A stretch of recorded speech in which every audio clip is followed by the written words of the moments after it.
West Bank में एक rhyming operation हो गया है जिसमें इजरायली सोल्जर्स कुछ घायल हैं और एक फिलिस्तीनी शहीद हो गया। ये वही जो इंडिपेंडेंट एक्ट्स चल रहे हैं रेजिस्टेंस के पैरेलल। उसके साथ साथ सिडनी में बड़ी घटना हो गई, ऑस्ट्रेलिया सिडनी में, जहां पर दो गनमैन ने एक जूइश सिनेगॉग पे गोली चलाई जिसमें 10 लोगों के मारे जाने की खबर है। और उसके साथ साथ उसमें एक व्यक्ति ऐसा है जो जूइश सिनेगॉग में ऑस्ट्रेलिया में जो गोली चली उसमें मारे गए, वो एक व्यक्ति ऐसा है जो एक हद्दाद नाम का या हब्बाद नाम का, मैं भी कंफर्म कर दूंगा, ज़ायनिस्ट मूवमेंट है उसका वो हिस्सा है थे। और उसके बाद इधर वो आईडीएफ के साथ भी उनकी पिक्चर्स सामने आई हैं और गाजा की बॉम्बिंग में क्या उनका रुख था वो भी सामने आया। तो बड़ी अजीबो गरीब आज की घटनाएं रही हैं। उसके साथ साथ जो गाजा के अंदर, गाजा में भी एक असैसिनेशन जो कल इजराइल ने एक पैलेस्टीनियन रेजिस्टेंस के बड़े फिगर का किया, रईद सईद का। उसके बाद जो हमास के लीडर खलील अल हैया का जो बयान आया वो भी बहुत महत्वपूर्ण। उन्होंने पूरा एनालाइज किया कि किस तरीके से ये जो असैसिनेशन इजराइल कर रहा है सीज फायर का वायलेशन भी है और उसके साथ साथ ये लेकिन इससे रेजिस्टेंस पे कोई फर्क नहीं पड़ रहा है और वो कैसे और क्यों और मजबूत होता चला जा रहा है। सारी देखिए ये बातें सारे पक्षों की आनी जरूरी है और ये कहीं भी किसी भी तरह के गाइडलाइन का कोई वायलेशन नहीं है। फिर भी आप सबसे पहले ये डिस्क्लेमर देखिए। पहले कि मैं घटनाओं के विस्तार में जाऊं, आप ये वीडियो देखिए। बहुत कम ऐसे वीडियोस मिलते हैं जिसमें एक सिविलियंस, दोनों सिविलियंस हैं, एक पैलेस्टीनियन विलेजर जो वेस्ट बैंक का और एक सेटलर, दोनों कैसे आंख में आंख मिला रहे हैं।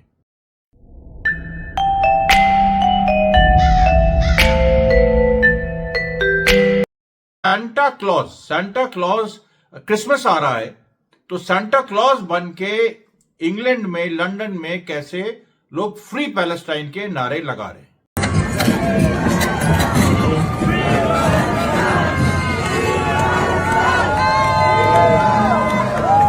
अब इसको लेके देखिए और भी बहुत सारी खबरें हैं। टकर कार्लसन के भी कुछ वीडियोस हमारे पास हैं जो एक बहुत महत्वपूर्ण एक नजरिया पेश करते हैं। अभी देखिए क्या है कि जो रैमिंग ऑपरेशन हुआ हिब्रॉन में, उसमें जो एक फिलिस्तीनी युवा शहीद हुआ, आप उसकी पिक देख सकते हैं।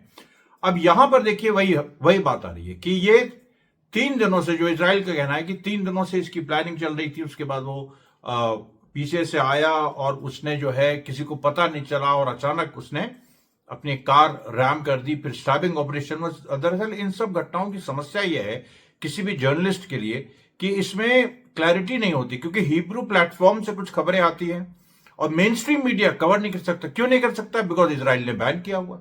Israel has banned the entry of international press in Gaza. तो अब क्या, अब रिपोर्टिंग मतलब चीजों की कैसे मिले कि चीजें क्या हो रही, ये तो एक तरह का फैसिज्म है कि आप रिपोर्टिंग बैन कर दिए, रिपोर्टर्स को बैन कर दिए। अब यहां पर देखिए, जबकि अभी सीज फायर हो गया, सीज फायर के बाद तो अलाउ करना चाहिए ना, कोई मिलिट्री लॉजिक भी नहीं है। लेकिन अब देखिए इसकी वजह से क्या होता है कि वो स्टैबिंग ऑपरेशन है कि रैमिंग ऑपरेशन है कि गन, वो तीनों आ जाते हैं एक के बाद एक। फिर अब हमारे पास कुछ स्पेशल सोर्सेज हैं अब जिनको लेके मुझे समस्या भी अब हो रही है, क्योंकि मैंने आपसे अपील भी की थी, जो हमारा पहला जो Amrish Mishra speaks Viva Palestine जो डिमोनेटाइज हो गया, उस पर मैंने अपील भी की थी। मैं फिर एक अपील ट्यूसडे को जारी करूंगा कि उसमें हमें कुछ फंड रेजिंग करनी है और मैं हो सकता है कि अपना जो अपना कोड है वो हम आपसे शेयर करें इस चैनल में भी और उस चैनल में भी। और उसमें क्योंकि जो खबर लाते हैं जो फिलिस्तीनी हैं और जो आपके जो बाहर हैं, फिलिस्तीन के बाहर डायस्पोरा का पार्ट है, और जो खबर हम तक लाते हैं, हम आप तक लाते हैं और यूनिक खबरें होती हैं, तो वो देखिए बहुत महत्वपूर्ण है और उनके लिए हमें चाहिए। अच्छा, अभी देखिए जो अभी पूरी परिस्थिति बनी है उसमें लेबनान को लेके खबरें हैं, ईरान को लेके खबरें हैं और फिर रशिया को लेके खबरें हैं और थाईलैंड और कंबोडिया को लेके खबरें हैं। लेकिन देखिए सिडनी का मैं आपको एक वीडियो दिखाता हूं। इसको मैं म्यूट कर रहा हूं। आज पूरा वीडियो विद साउंड आप देखने के लिए मेरे एक्स और टेलीग्राम पे आप जाइएगा, उसका लिंक डिस्क्रिप्शन बॉक्स में दिया हुआ है। आज मैं इंटरनेशनल वीडियो नहीं दे पाया, वो मैं कल से फिर से 2 वीडियोज आएंगे अलग अलग, जहां 2 अलग अलग चैनल में, जैसे मैं पहले कर रहा था। अभी देखिए आप, ये करीब में 30 सेकेंड का क्लिप है जो आप देख सकते हैं विद साउंड मेरे एक्स और टेलीग्राम पे। यहां पर आप इसको मैं 15 सेकेंड बस दिखाऊंगा।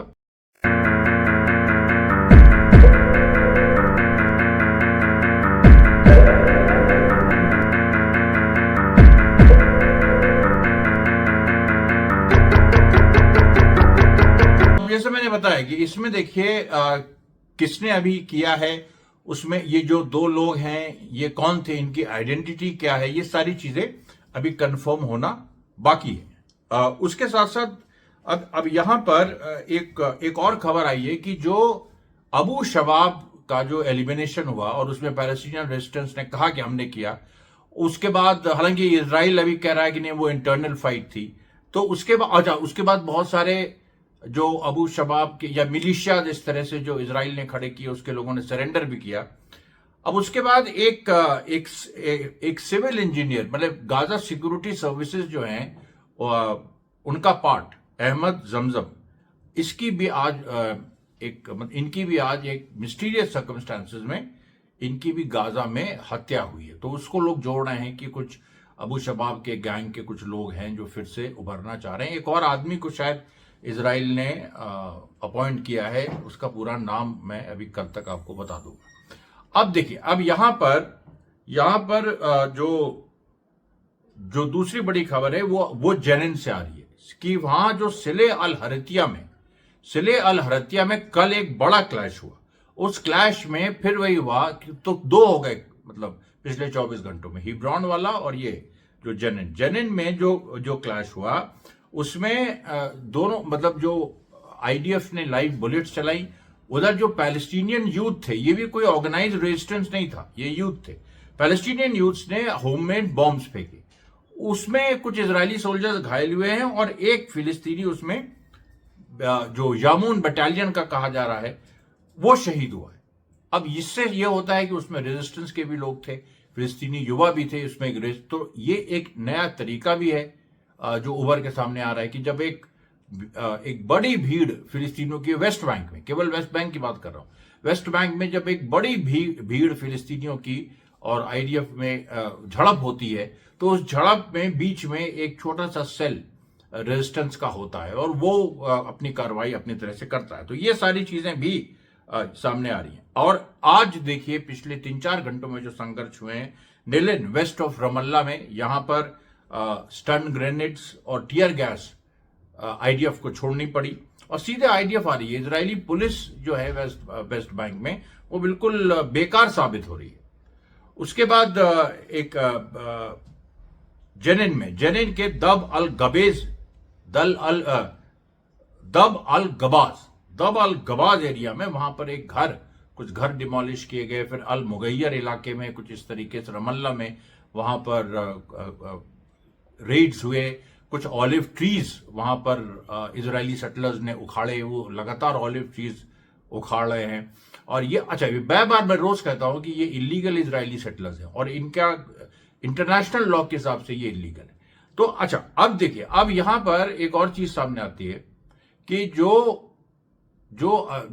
इजरायली सरकार जिस तरीके से वेस्ट बैंक में सेटलमेंट्स नए बनाने की बात करी, 17 नए सेटलमेंट्स को उन्होंने उसकी इजाजत दी है, उसमें वो कुछ जगह तो बैरिकेडिंग और इस तरह की चीजें भी शुरू हो रही है। तो ये जो सब है, ये एक्चुअली कई जगह ऐसी खबर आ रही है कि ये करते हुए और वो उसमें फिर बाद में वो वहां से उनको अपना लिटरली बोरिया बिस्तर बांधना पड़ रहा है इजरायलियों को। मतलब जो इजरायली सरकार है, जो थोड़ा बहुत कहीं टेंट लगा दे रही है या कहीं टीन लगा दे रही है और कुछ जमीन कब्जा जो होता है इजरायलीज ये फिलिस्तीनियों को एक्सपेल करके, जैसे मैंने आपको बताया कि 5 से 6 हजार फिलिस्तीनी डिस्प्लेस्ड हैं, उसमें तो पहले संख्या 50,000 की थी, कई तो लौट आए अपने घर और इजरायली मना करते रहे तब भी लौटा। तो ये भी एक बड़े ही देखिए वो जो जैसे आपको बताया जा रहा है वन साइडेड कोई मामला नहीं है।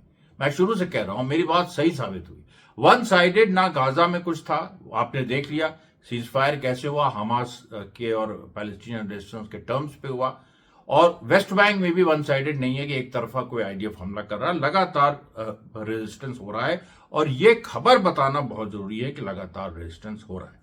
उसके बाद देखिए 22 जो ऐसे होस्टेजेस थे जो गाजा में रेजिस्टेंस ने होस्टेजेस रखे थे और जो फ्री हो गए, अब तो सब लोग सारे होस्टेजेस छोड़ दिए। 22 होस्टेजेस ने ये चिट्ठी लिखी है इजराइल के प्रेसिडेंट को और जिसमें उन्होंने ये कहा है कि 7 अक्टूबर 2023 को इसका इंडिपेंडेंट इन्वेस्टिगेशन चाहिए। अब ये कोई मुझको बताए, और यूट्यूब से भी मेरा सवाल है कि इतना जो the Israeli public is demanding an independent investigation of 7 October 2023. So people who are on the payroll of the Israeli government, Google has a contract with the Israeli government, उनका क्या कहना है इस पे? What do they have to say to this? Because ये बहुत important है ना कि वहां के होस्टेजेस जो छूटे हैं वो ये कह रहे हैं कि इंडिपेंडेंट इन्वेस्टिगेशन होना चाहिए। दूसरी बात वो ये कह रहे हैं कि प्रेसिडेंट को पार्डन नहीं करना चाहिए नेतन्याहू को, यानी president Herzog should not be pardon.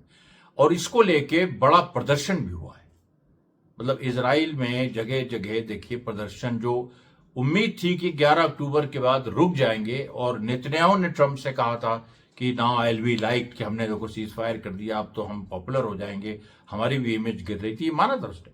लेकिन अब देखिए वो उस तरह के डेमोन्स्ट्रेशन भी हो रहे हैं। और आपको बताएं ये भी राज खुल गया है, एक अमेरिकन जर्नलिस्ट ने खोला और टकर कार्लसन भी उसमें, मतलब पहले आप देखिए तो टकर कार्लसन ये कह रहे हैं कि ये जो हेट मुस्लिम्स का एजेंडा है ये कहां से प्रोग्रेसिव है, इसका क्या मतलब ये कैसे हेट क्रिश्चियंस और हेट जूस से अलग है। मतलब जो आप कहते हो कि एंटी सेमाइटिज्म है, अगर आप कहोगे आई हेट जूस तो ठीक है, वो नहीं होना चाहिए, एंटी सेमाइटिज्म गलत है, ये हम कई बार कह चुके हैं। लेकिन एंटी मुस्लिम जो इस्लामोफोबिया फैलाते हैं वो भी तो उतना ही गलत है। तो ये बात टकर कार्लसन कह रहे हैं। How is hate the Muslims better than hate the Christians or hate the Jews? Carlson ये भी कह रहे हैं कि ये एक स्पेशल ऑप है, यानी बकायदा इसको प्लान तरह से किया जा रहा है। ऐसा नहीं कि कुछ लोग ऐसे ही एंटी मुस्लिम बात कर रहे हैं, ये प्लान तरह से हो रहा है। That's an op, obviously. Yeah. Hate the Muslims. No, we know where that's coming from. और फिर देखिए एक अमेरिकन जर्नलिस्ट एक रहस्य उद्घाटन करते हैं जिसमें वो ये कह रहे हैं कि बकायदा इजराइल ने पैसा दिया है। उन्होंने ये कहा है कि पैलेस्टीनियन रेजिस्टेंस से या पैलेस्टीनियन से जो आजादी की डिमांड कर रहे हैं, रेजिस्टेंस तो एक फाइटिंग फोर्स है, लेकिन जो जनता भी वहां पर तो भाई जन आंदोलन है, ये फ्रीडम की मांग जो लोग कर रहे हैं, तो वहां पर पैलेस्टीनियंस की जो फ्रीडम की मांग है उसको जो समर्थन पूरी दुनिया में मिल रहा है वो ना मिले, इसके लिए Islamophobia फैलाओ। So we have obtained quite an interesting document paid for by the Israeli Ministry of Foreign Affairs and leaked to us. Effectively, what they recommend is ramping up Islamophobia. ये बात देखिए, दो अमेरिकन इस तरीके से दो आप देखिए एनालिस्ट वो ये कह रहे हैं कि बहुत सिंपल सा इजराइल का प्लॉट है कि इस्लामोफोबिया फैलाओ ताकि लोग जो है सारे मुस्लिम से पूरी दुनिया में घृणा करें और फिर फिलिस्तीनियों को बेदखल करो, फिर उनके साथ सिंपैथी नहीं होगी। Islam's only a problem for us because of Israel. Manipulate Americans to get them to hate and fear Muslims so that the U.S. government will have an easier time helping the Israelis murder Palestinians and steal their property. That's what it's all about. Get Americans to hate all Muslims so that when Israel kills them and takes their land, you're going to say, well, I mean, what are you going to do? ये देखिए साफ हो गया ना कि Islamophobia एक साजिश है। ये पूरी बात उभर के सामने आ गई और यही बात ईरान के सुप्रीम लीडर खामने भी कहते हैं। आज भी देखिए ईरान को लेके 2-3 बहुत महत्वपूर्ण खबरें हैं। एक तो अजरबैजान और आर्मीनिया में जिस तरह से अमेरिका दखल अंदाजी कर रहा है उन दो, और उसमें आर्मीनिया क्रिश्चियन होते हुए भी ईरान के साथ है, अजरबैजान मुस्लिम होते हुए इजराइल के साथ था, और अभी ट्रंप वहां गए थे और दोनों में दोस्ती कराई थी। वहां पर भी एक ऐसी परिस्थिति बन रही है कि जो बहुत दिनों से डिप्लोमेटिक ऑफेंसिव ईरान का चल रहा है वो काफी सफल वहां पर हुआ है। और अजरबैजान को जो इस्तेमाल किया था 12 दिन के युद्ध में इजराइल ने ईरान पे अटैक लॉन्च करने के लिए, वो स्थितियां अब धीरे धीरे बहुत कम हो रही हैं और उसकी चिंता इजराइल को है। सबसे बड़ी बात यह है कि उसकी चिंता इजराइल को है। और ये देखिए हिब्रू वेबसाइट्स है, मारे वल्ला, इन सारी वेबसाइट्स में ये सारी खबरें आई हैं। उसके बाद देखिए थाईलैंड और कंबोडिया में जो युद्ध हो रहा है उसमें एक ये भी सामने आया है कि थाईलैंड कुछ इजरायली वेपनरी यूज कर रहा है। इस तरह की भी पूरी बातें सामने आ रही हैं। लेबनान में जो हमले हुए हैं, करीब 3 से 4 जगह इजरायली फोर्सेस ने हमलों की कोशिश की और वहां पर एक लेबनीज वहां पर मारे भी गए, शहीद भी हुए। और इसको लेके देखिए 2-3 ऐसी जो महत्वपूर्ण बातें आ रही हैं कि लेबनान में वही बात है कि जो एक लेबनान के फॉरेन मिनिस्टर को उस समय के लिए उन्होंने एक प्रो इजरायली बात रखी थी, लेकिन वो सारी बातें खारिज कर दी गई। खुद ही सरकार की तरफ से, लेबनीज सरकार की तरफ से आ गया कि हम अपने फॉरेन मिनिस्टर के साथ नहीं है। और जब ऐसी खबरें आती हैं तो उसमें क्या कहिएगा, वो तो पूरा बिल्कुल साफ साफ एक बात बता रहे हैं। अच्छा, ये अब देखिए सीरिया में भी जो रियलिटी है, जो अभी एलेप्पो में कुछ इजरायलीज गए थे और वहां पर कुछ ज्यूइश हेरिटेज वगैरह तलाशने और उस बहाने इजराइल का फुटप्रिंट बढ़ाने, तो वो सब चीजें भी सीरिया में कुछ प्रदर्शन हुए हैं आज। अभी वीडियो हमारे पास नहीं है, कल आ जाएंगे, जिसमें ये पूरी बात आई है कि वो जो ये पूरा मूव है ये विरोध कर रहे हैं इसमें सीरिया की जनता का बड़ा हिस्सा, सुन्नी अरब हिस्सा। उसके बाद जो हमास के लीडर अल हय्या है, उन्होंने एक बहुत महत्वपूर्ण बयान दिया। उन्होंने कहा है कि जो ज़ायनिस्ट नैरेटिव है वो कोलैप्स कर गया है और नई प्रतिबद्धता उभर रही है, नया कन्विक्शन उभर रहा है। और उसमें अब लोग क्वेश्चन कर रहे हैं कि इजराइल के साथ संबंध जो है, आपने देखा कि अंतर्राष्ट्रीय स्तर पर कितने प्रदर्शन हो रहे हैं, इजराइल के साथ जो संबंध है उसको लोग क्वेश्चन कर रहे हैं, उसकी नैतिकता पे सवाल उठा रहे हैं। और यहां तक जो नॉर्मलाइजेशन की प्रक्रिया जो अरब स्टेट से इजराइल ने उम्मीद की थी वो पूरी तरह से वो सही नहीं हुई, वो एक तरह से खत्म हो गई। ये जो मैं देखिए बता रहा था आपको कि थाईलैंड की जो सेना कुछ इजरायली हथियार यूज कर रही है, वो Israel made IW-1 Tavor into 95 assault rifles. ये जो असॉल्ट राइफल्स यूज कर रहे हैं ये इजरायली हैं। मैंने आपको बताया था कि थाईलैंड अमेरिका इजराइल कैंप के करीब है, कंबोडिया चाइना के करीब है, तो वो सारा जो जियो पॉलिटिक्स है वो भी इसमें शामिल है। फिर रशिया में देखिए कई जो यूक्रेनियन स्ट्रांग होल्ड्स हैं, क्रास्नोयर्स्क में खासतौर पे, जो पोक्रोविस्क, तो उस पर आधे से ज्यादा रशिया का कब्जा हो गया और आगे रशिया बढ़ा है। और टैंक क्रूज जो हैं वो 5th separate motor rifle brigade, central military district, ये पूरा ये सब टेक्निकल टर्म्स हैं। मोटा मोटी इसमें यही बात आ रही है कि जो ड्रोन ऑपरेशंस हैं, अभी कई बार यूक्रेन ने वापस रशिया पे अटैक करने की कोशिश की, करी भी, मतलब अटैक किए भी, लेकिन उसमें ज्यादातर 70% इंटरसेप्ट हो गए और रशिया को कोई नुकसान नहीं हुआ उस तरह का जिसकी उम्मीद थी यूक्रेन को। और इधर रशिया यूक्रेन पे एक के बाद एक वो ऐसे ऑपरेशंस किए जा रहा है जो सक्सेसफुल हो रहे हैं। और उधर जो पूरी इस पे जो कूटनीति हो रही है, जो ट्रंप का कहना है, जो यूरोपियन यूनियन तैयारी कर रहा है 2027, 2028, 2029 में रशिया पे हमला करेंगे, कुछ इस तरह की बातें चल रही। तो ये देखिए आज की खबरें थी। कल मैं फिर 2 वीडियो के साथ हाजिर होऊंगा। तब तक के लिए धन्यवाद साथियों, बहुत बहुत धन्यवाद।